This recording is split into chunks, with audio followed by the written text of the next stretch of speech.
we talk about humanoid SCPs in these videos, they're usually pretty bad. Not as in badly written, as in terrifying and dangerous. And well, all I can say about this one is that it definitely follows that trend to the T. Today we're not only going to talk about an SCP that is already terrifying based on its behavior, but also its capabilities and what could happen if it were to ever get out of containment. So with that, make sure to call your grandma and tell her you love her. And if you hear anything weird on the other side of that phone, you might consider changing countries. And let's go.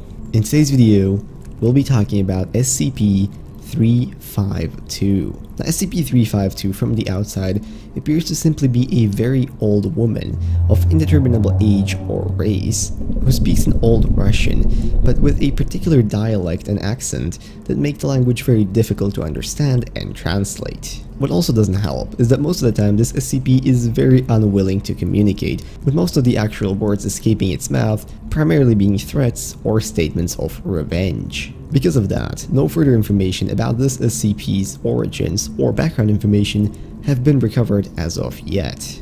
Now, this SCP is classified as keter, and that is because it possesses a level of strength and speed, both of which are much higher than your average human, especially of that age, should be able to achieve.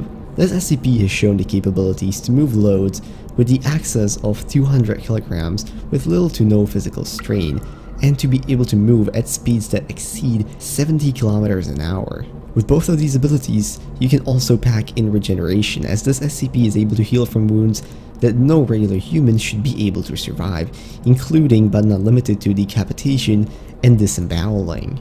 Now, depending on the severity of the injury, these can take from several days to several weeks. However, during this time, it has been observed that seemingly the internal organs and structure of this SCP is the same as it would be in a human of this age, and all tests done on the tissue have mostly been inconclusive. Now here is where this gets weird. See, SCP-352 is capable of growing these very thin, hair-like strands from seemingly all areas of the body at a very fast rate of several meters in an hour.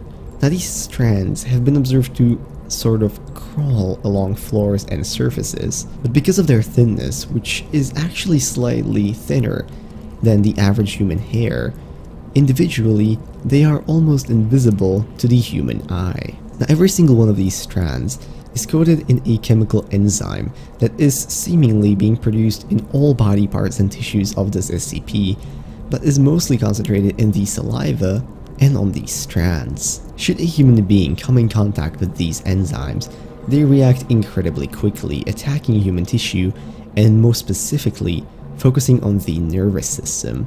Now, as soon as the symptoms manifest, the subject will begin to show hallucinations, euphoria, suppressions of any real cognitive or logical thinking, and perhaps most importantly, suppression of pain. Now, depending on the length of the exposure, subjects can remain in this state anywhere from several days on the low end all the way up to permanently with something as severe as, for example, a bite from this SCP. So now you might be wondering, what is the purpose of these strands and this enzyme?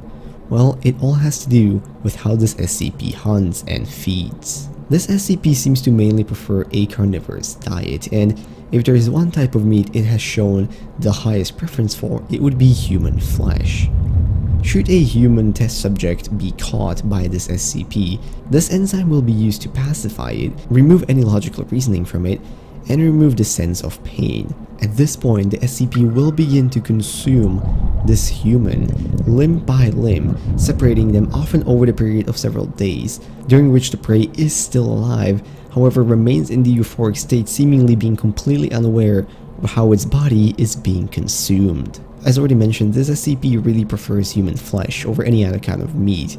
However, it seems to have a very specific proclivity for children between the ages of 0 and 2. In fact, after consuming flesh of a child like this, it does actually enter a slightly calmer state and has even been seen cooperating with the staff more and attacking them less. Now, when it comes to the origins of this SCP, very little is known. It was recovered in southern Russia, near the town of when reports of an enchanted forest with a strange woman in them, who was supposedly a witch, surfaced with the Foundation. In this forest, several bodies were found, in varying stages of decomposition, and there, deep in the forest, is where this SCP was recovered, together with a large amount of, well, what we can refer to as hair. As of right now, this SCP is sealed in a thick containment area, with no human interactions being ever allowed. In fact, all interactions as of right now are done via a robot. However, should for some reason a human interaction be necessary, a full hazmat containment protocol has to be observed. And of course, any individuals that come into contact with the enzyme have to be put under quarantine and subsequently be regularly put under psychological and physical testing. So I suppose next time you're hiking through the woods, if you happen to spot a very old grandma with strange looking hair coming towards you, well, depending on the situation, your best option might be to run and not look back. But with that, I hope you guys enjoyed the video and have learned at least a little bit about the fascinating world of the SCP Foundation.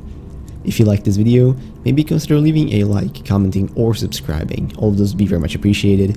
And if there's anything that I missed, make sure to leave that down in the comments as well. I would very much like to read it. Now with that, I'm gonna wish you all a beautiful rest of today, and I'll see you in whatever next video I make. Bye bye.